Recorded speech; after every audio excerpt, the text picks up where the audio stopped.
செய்திகள் தொடர்கின்றன. மட்டக்களப்பு மாவட்டத்தின் கிரான் சித்திவிநாயகர் ஆலய ராஜக கோபுரத்துக்கான அடிக்கல் நாட்டும் விழா இன்று காலை நடைபெற்றது. இந்த நிகழ்வு இன்று காலை 9:30 மணியளவில் ஆரம்பமானதாக எமது பிராந்திய செய்தியாளர் தெரிவித்தார். இந்த ராஜகோபுரம் நவத்தளங்களையும் 108 அடி உயரத்தையும் கொண்டமைந்துள்ளது.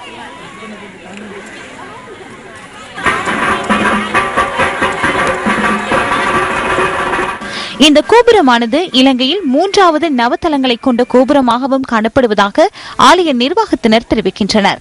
பக்தர்களின் பங்களிப்புடன் 5,50,00,000 ரூபாய் செலவில் இந்த கோபுரம் 10 வருட திட்டத்தில் நிர்மாணிக்கப்படவுள்ளது.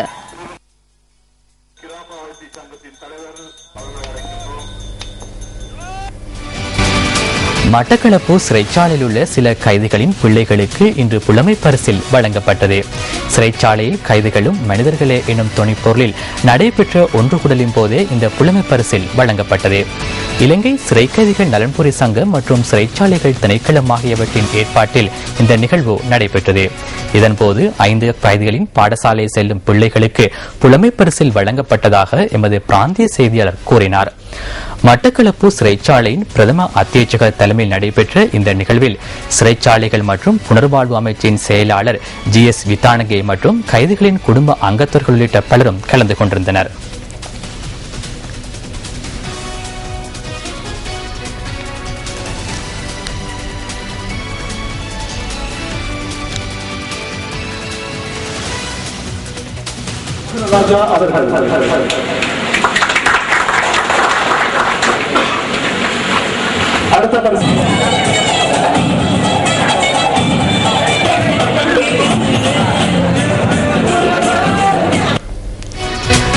வரலாற்று சிறப்புமிக்க யாழ் தெள்ளிப்பள்ளி ஸ்ரீ துர்க்கை அம்மன் தேவஸ்தானத்தின் வருடாந்த மகோத்சவத்தின் ரதபவனி இன்று நடைபெற்றது.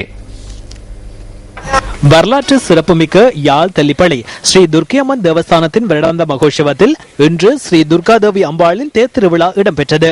இன்று காலை ஆயிரக்கணக்கான பக்தர்களின் அரோகரா கோஷத்துடன் அம்பாள் ரத்பவனியில் ஆரோகணிக்கப்பட்டு வீதியுலா சென்று தேவஸ்தானத்தை வந்தடைந்தார். இதன்போது பக்தர்கள் தமது நேர்த்தி கடன்களையும் நிறைவேற்றினர்.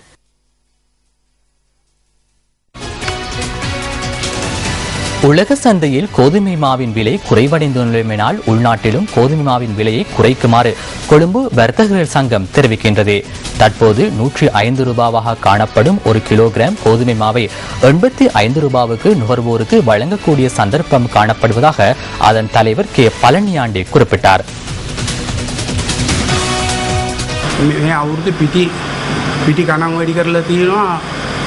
இந்த வருடத்தில் மாத்திரம் 2 தடவைகள் கோதுமை மாவின் விலை அதிகரிக்கப்பட்டுள்ளது.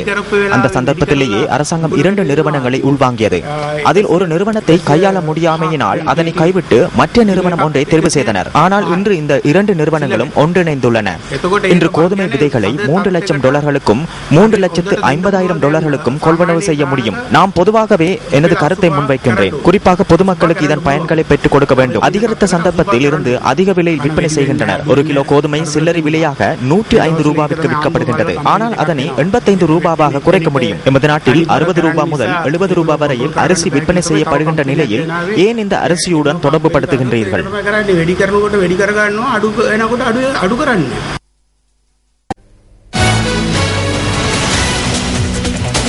செய்திகள் தொடர்கின்றன. பொகவந்தலாவை குயினா மத்திய தோட்டத்தில் மின்சாரம் தாக்கி சிறுமியொருவர் உயிரிழந்துள்ளார். இன்று காலை இடம்பெற்ற இந்த சம்பவத்தில் 10 வயது சிறுமியொருவரை உயிரிழந்துள்ளதாக எமது பிராந்திய செய்தியாளர் தெரிவித்தார். சிறுமியின் சடலம் தற்போது பொகவந்தலாவை மாவட்ட வைத்தியசாலையில் வைக்கப்பட்டுள்ளதுடன் பிரேத பரிசோதனை மேற்கொள்ளப்பட உள்ளதாக வைத்திய அதிகாரி தெரிவித்தார். இதேவேளை சம்பவம் தொடர்பிலான விசாரணைகளை பொகவந்தலாவை போலீசார் மேற்கொண்டு வருகின்றனர்.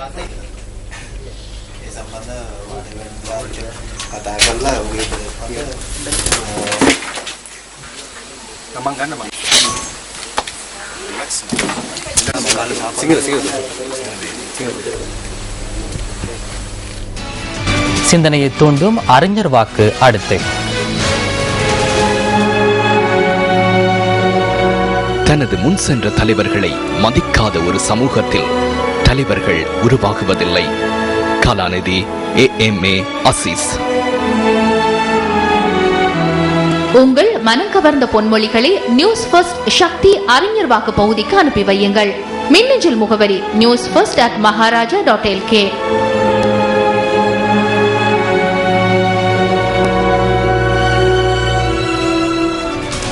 இனி விளையாட்டுச் செய்தி.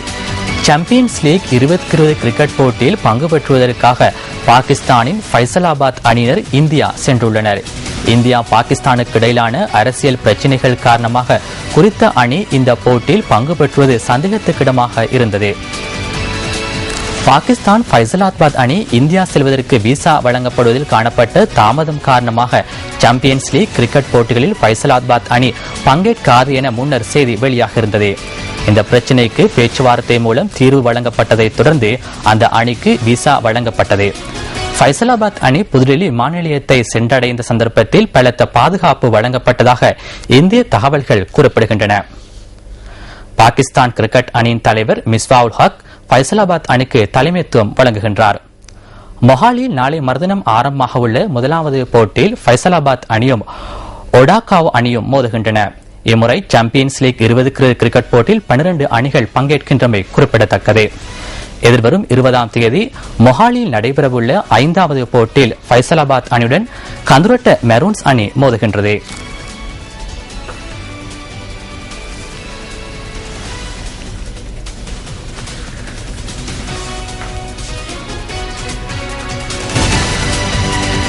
நியூஸ் ஃபர்ஸ்டின் அடுத்த பிரதான செய்தி 10:45க்கு இடம்பெறும். வணக்கம். Hotline 0114-896-896 www.newsfirst.lk. Feedback at newsfirst.lk.